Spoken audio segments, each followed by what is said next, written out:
The African Continental Free Trade Area Agreement will be officially operational from today. The agreement will see Africa establishing a one market for more than 1.2 billion people. This comes at a time where the United Kingdom has ceased to be a member of the EU. The outgoing AU chairperson, President Cyril Ramaphosa, has commended Africa for making history. We're just a few hours away from the birth of the African Continental Free Trade Area, which will fundamentally change the economic fortunes of our continent.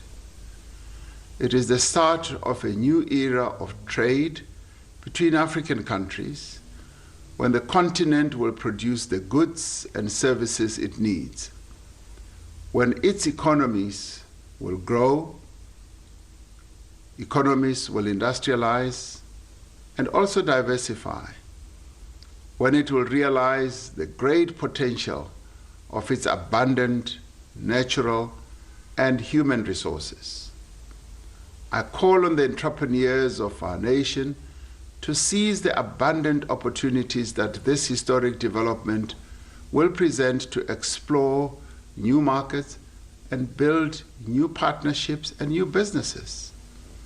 This is an opportunity to empower the women of Africa through special trade arrangements, through financial inclusion, and also preferential access to government and private sector procurement processes.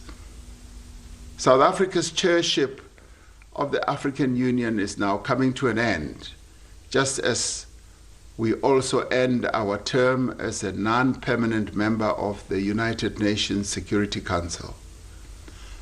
Through these important bodies, we have championed the cause of peace and development, not only in Africa but across the world. We have worked to strengthen the multilateral institutions that are so necessary for global cooperation and for the sustainable development of all nations. Well, for more on this, we are now joined by our SABC News Foreign Editor, Sophie Mokoena. Good morning and welcome to the agenda. First of all, a happy new year and welcome to the year 2021.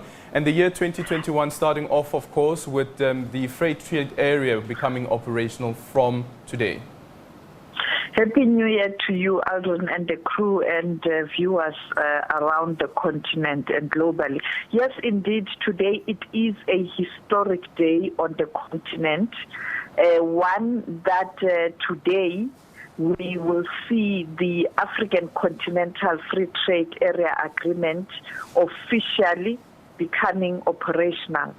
And all those countries who have complied with all the regulations and the protocols around this agreement will start to put this in place. It is a important game changer in terms of improving intra-African trade landscape, but also making a global economic impact, that is Africa as a region, and also to develop better economic framework for the continent at large. Mm-hmm. Of course, not all countries have as yet acceded to the African Free Trade Area. Now, specifically speaking about Eritrea, do you think that it will have any implication at all in the success of the African Free Trade Area? Not at all. I mean, the two giants, the economic powerhouse, I'm talking about Nigeria and South Africa, have signed and have deposited the instruments and the protocols. Therefore, they are fully in compliance. And you also have many other countries that have done the same in different regions. In other words, majority of the SADC countries, that is the region where we are, the West Africa region, you're talking about Nigeria, you're talking about Ghana, where the Secretariat is based, you talk about East Africa, and some African countries in the north and the Horn of Africa, and therefore Eritrea is not such a huge problem. It is neither a big economy, and therefore those countries who haven't joined the African Continental Free Trade Area don't really pose a problem for those who have complied and who are willing to start the process. And today at 1 o'clock, it will be 11 o'clock GMT. In Accra, Ghana, we'll see the Zoom meeting, but also event where this will be officially announced. And you know that the secretary is Wamkele Mene, a South African, and I think today it is a big day for him because officially he is now supposed to start all this process. But I think all countries who have signed up are ready, as you've heard the president there as the outgoing chair of the African Union, because he has to hand over the chairmanship early February this year to the DRC, saying that this is indeed history in making. What does this also mean for the various countries and some of the challenges that they could face? Because one of the things that we know about the continent and the African Union's member state is that there's a lot of emphasis on sovereignty. However, though, these negotiations do also have some sort of implications into how a country as an individual country does trade.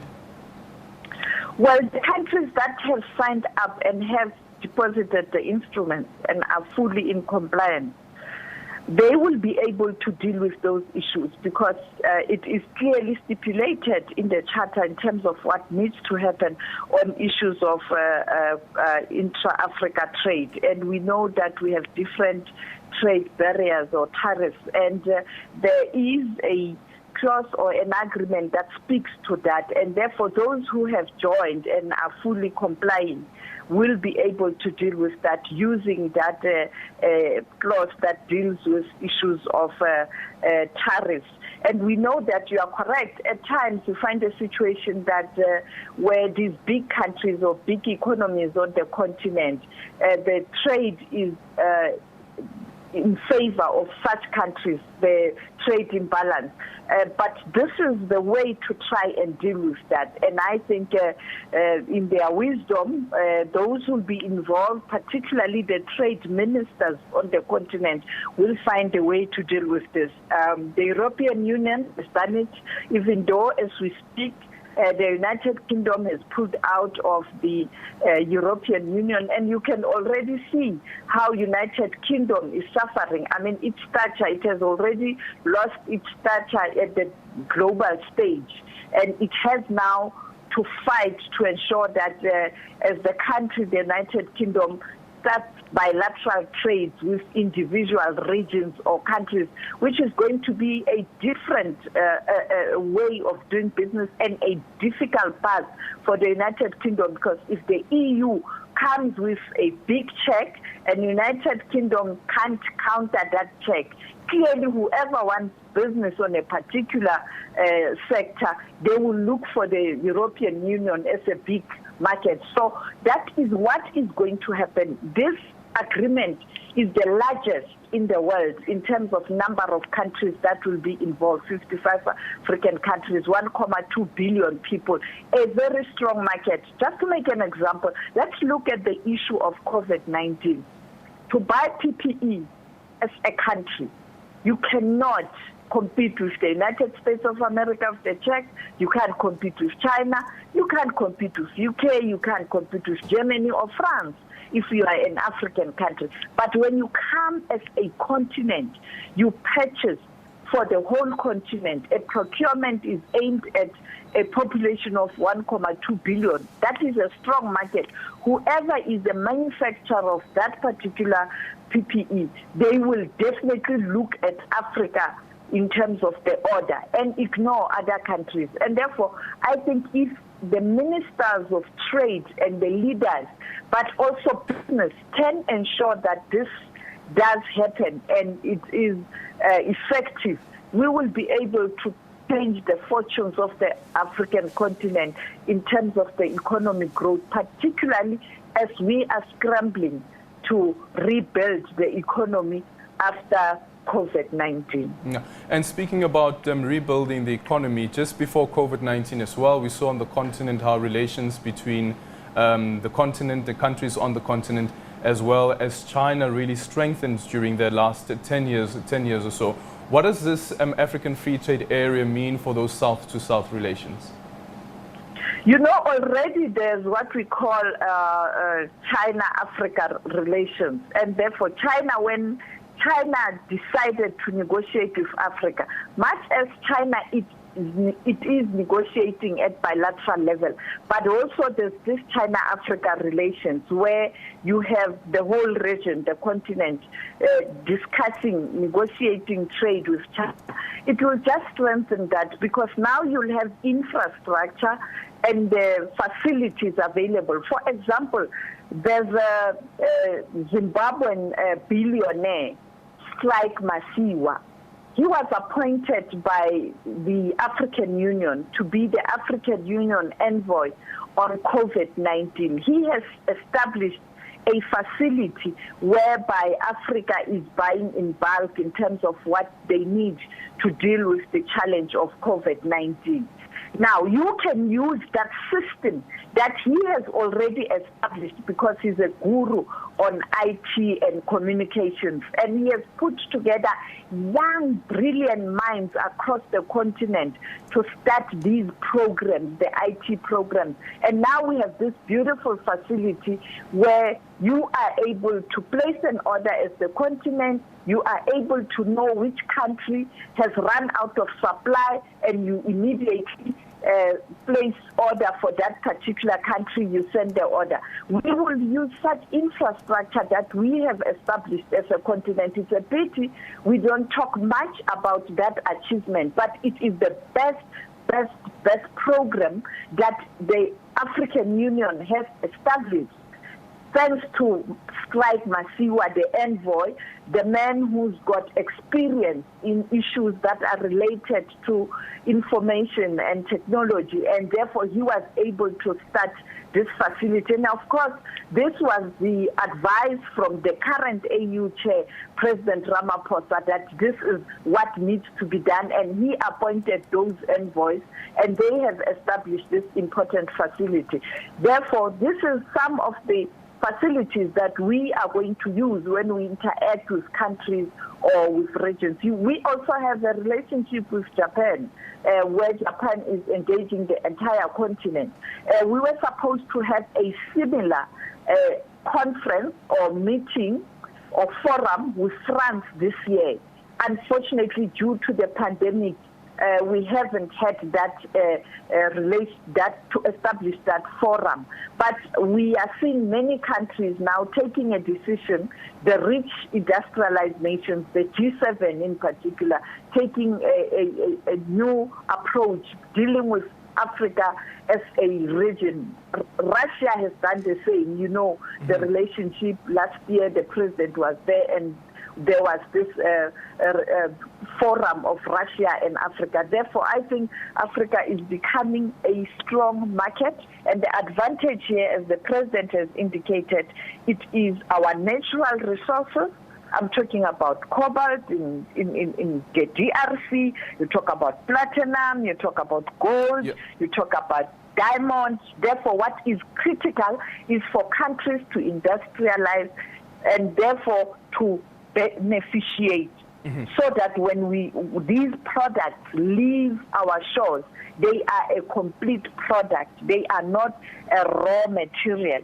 And also the human resource, that 1.2 billion market is a strong human resource. And we know we have young, brilliant minds on the continent. And the continent, the population is constituted of mostly the young people who are very aggressive and who are hungry to demonstrate their skills. And I think this is the right moment for the leaders to create an environment, and particularly ministers of trade and industry on the continent must work together to create that environment for young people to take the opportunity that is presented by this African continental free trade area.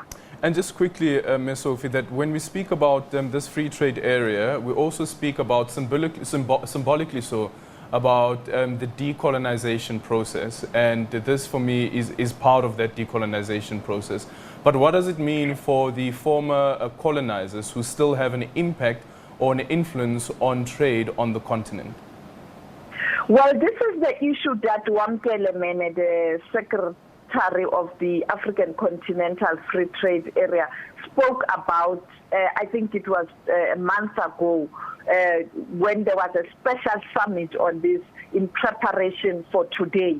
He emphasized the fact that you have to deal with the colonial legacy on trade in or on the continent, and him saying that this will be something that is going to high on the agenda of the Secretariat to undo the damage of our colonial masters or our former colonial masters, because they still want to have influence. You know that they have best interest, because Africa is very, very rich. You just talk about water on the continent. When you talk about the Inga Dam in the DRC, that can electrify the whole of Italy or the whole of the continent.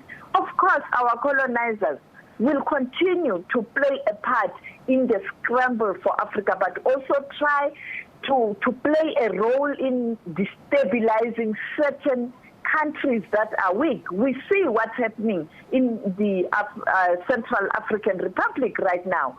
All the Francophone countries are always being infiltrated by countries such as France, because they still have best interest. They don't want to let it go. The same with the United Kingdom. They still have interest. I mean, South Africa, majority of the multinational companies you find in South Africa are from the UK and the United States of America.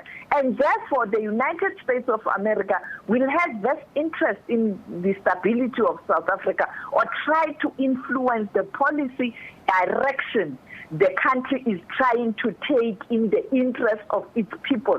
They will continuously condemn anything that is seen as socialism or communism, communist related, because they are against that.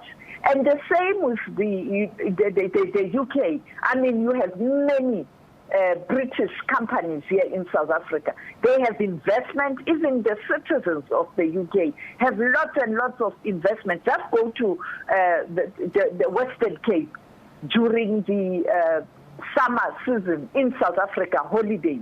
You can see people coming to their holiday houses, but they live overseas. And it is for that reason the very same South Africans can't even buy properties.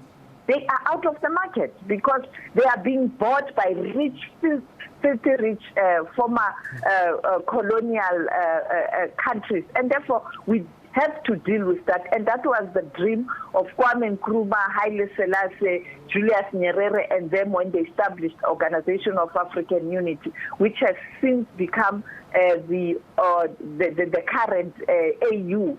And now the economic emancipation starting to take shape with the launch of this African Continental Free Trade Area. But the test will be in the will and the political will in particular to implement, not leaders who are looking after their families, who don't care about their citizens, because they will dance to the tune of the former colonizers and make this implementation a problem. Okay, thank you so much. Sophie Mokoena, the SABC News Foreign Desk Editor.